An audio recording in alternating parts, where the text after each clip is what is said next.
Once upon a time, there was a girl named Ada. She loved machines. Ada Byron was born in London more than 200 years ago to parents who were polar opposites. Her father, Lord Byron, was a famous poet known for doing some over-the-top and unusual things. He's said to have kept a tame bear as a pet in his college dorm room. Lady Byron, on the other hand, was a proper gentlewoman who had little patience for his antics. To make matters worse, Lord Byron drank too much and was often unkind to his wife. So when Ada was just 5 weeks old, her parents' short marriage ended, and Ada would never see her father again. Now, Lady Byron was a single mother, and her top priority was making sure Ada didn't grow up to be anything like her father. She decided that there was just one cure for any eccentric tendencies Ada may have inherited: mathematics. Lady Byron hired tutors for Ada and planned a rigorous schedule of study. She studied history, geography, and music, but her mother was most concerned with her math and science lessons. To her, these subjects were the opposite of poetry. When Ada began studying mathematics, she was fascinated by the curious ways formulas could be transformed. She said she couldn't help but imagine them as magical fairies that changed shapes as they pleased. Despite Lady Byron's best efforts, Ada had found poetry in numbers.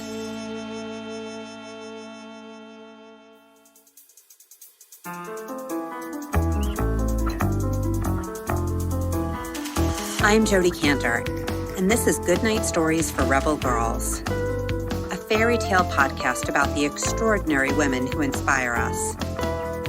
This week, Ada Lovelace. Ada's mother was often sick, and her doctors prescribed long trips to spa resorts, serene places with fresh air where she could recover.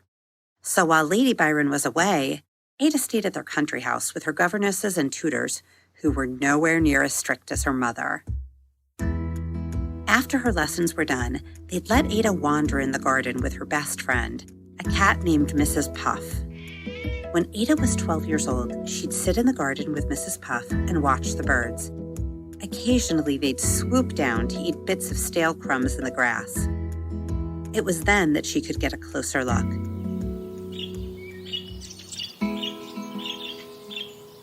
Ada was transfixed. She wanted to figure out how birds fly so that one day she could fly too. She began her own study of flight. While Mrs. Puff dozed in the grass next to her, Ada drew sketches and took notes. She was engaged in her own analytical study, asking, how fast does a bird need to flap its wings? How big are wings compared to a bird's body? Every detail was an important part of the puzzle. Sometimes Mrs. Puff would catch a bird. After all, she was a predator. And when she did, Ada could inspect bird wings up close. Her notebook was soon full of ideas and diagrams, and she wanted to publish it when she was done. She called it Flyology. Before long, Ada decided she was ready to build a set of wings for herself. She tested out materials and eventually decided on wire and oiled silk.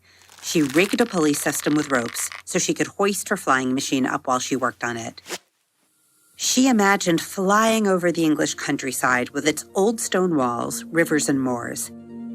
Ada's idea was to build a sort of flying horse that was powered by a steam engine, like the ones that powered the trains of the day. Ada wrote letters to her mother, eagerly telling her about her flying machine.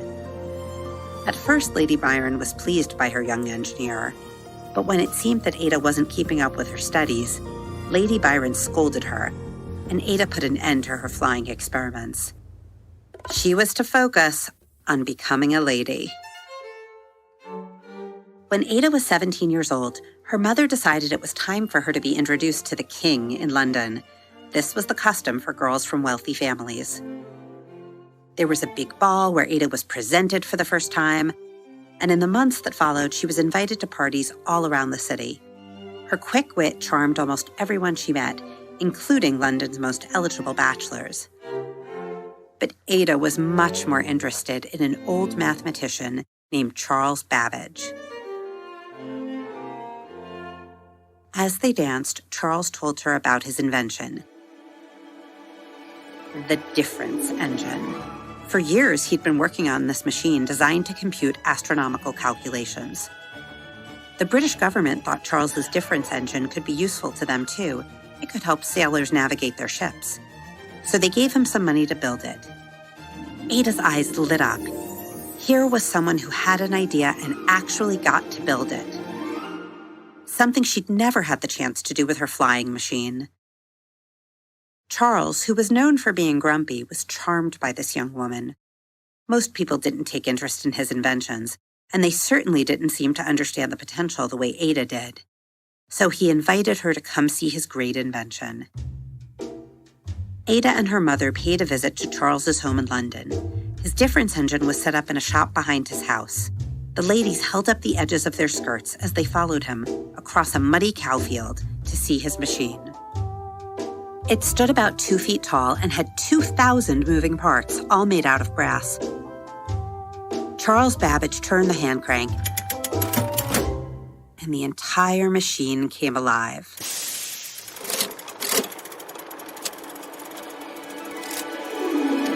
Charles's elaborate machine was made of wheels and gears that he hoped would one day solve mathematical problems and perhaps be more reliable than humans.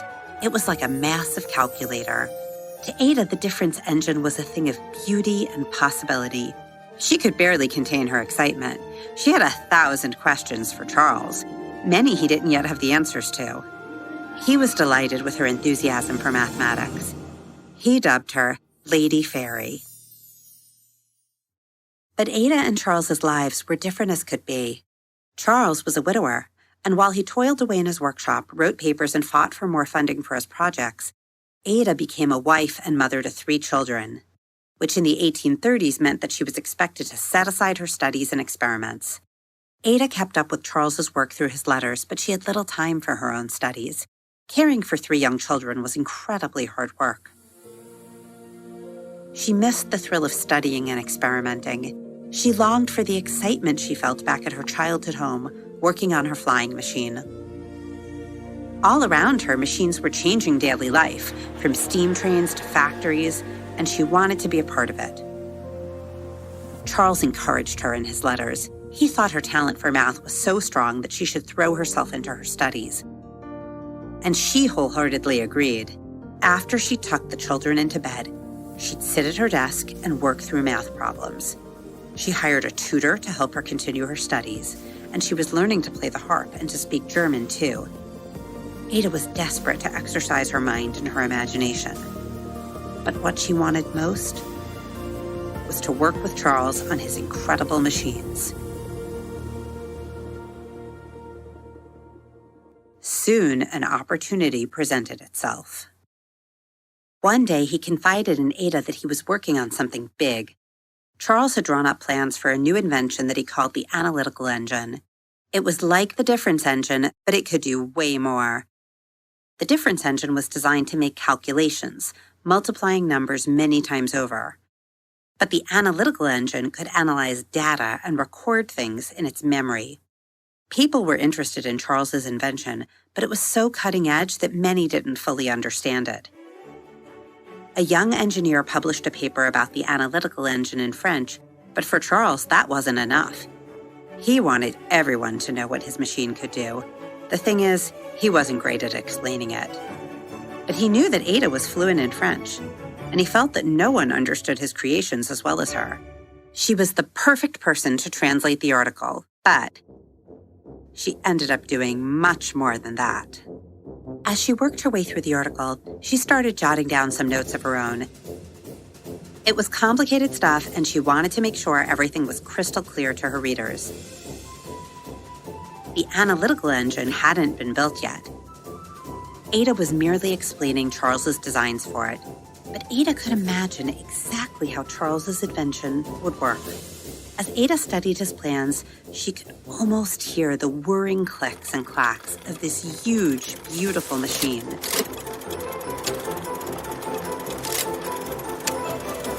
She could almost see the thousands of interlocking metal gears, towers of them side by side. Ada pictured herself standing next to the analytical engine, which would probably be a whole head taller than her, and she peered into the inner workings. Her notes grew and grew, and soon they were longer than the article itself. Ada and Charles went back and forth about her notes. She sent him questions and drafts, and he'd return his notes, and they didn't always agree. They quarreled about her translation and notes. At one point, their arguing almost ended their friendship entirely.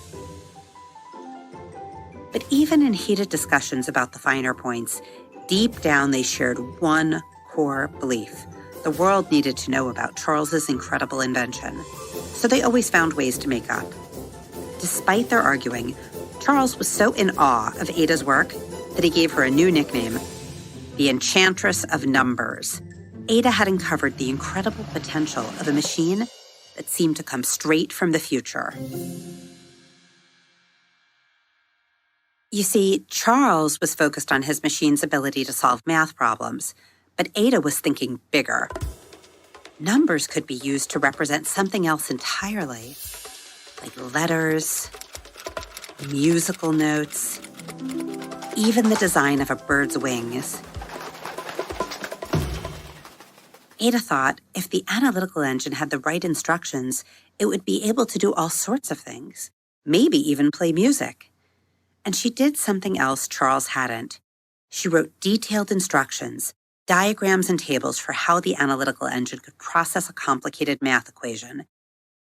Basically, she wrote a plan for the analytical engine to quickly solve a problem that would take a human many hours to solve. By following Ada's program through, the analytical engine could solve it in a matter of seconds.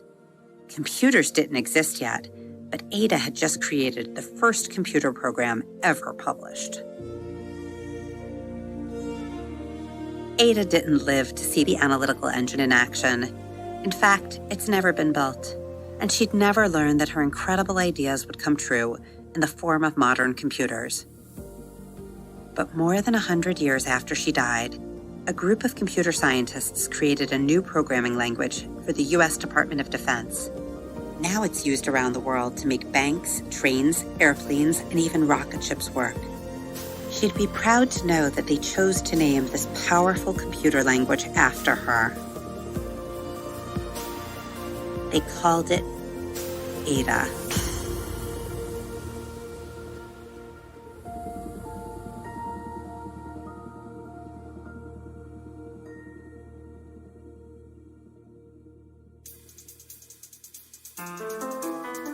Hi, I'm Lara from Croatia. Hi, I'm Maya Llewellyn from Noblesville, Indiana. Today's episode was hosted by the award-winning journalist Jodi Kantor. Jodi is an investigative reporter for the New York Times, a CBS contributor, and a best-selling author.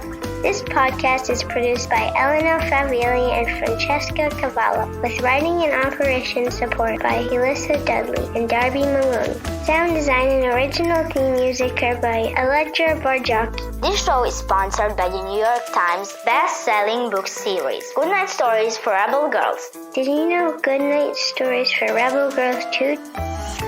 Go to rebelgirls.co and use promo code REBELPODCAST to get your copy with a 15% discount. If you like this episode, please share it on Facebook, share it on Twitter, share it everywhere. And please review it on Apple Podcasts.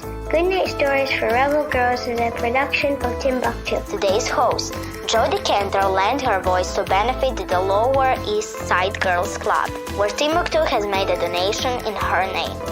Until next time, stay tuned and stay rebel.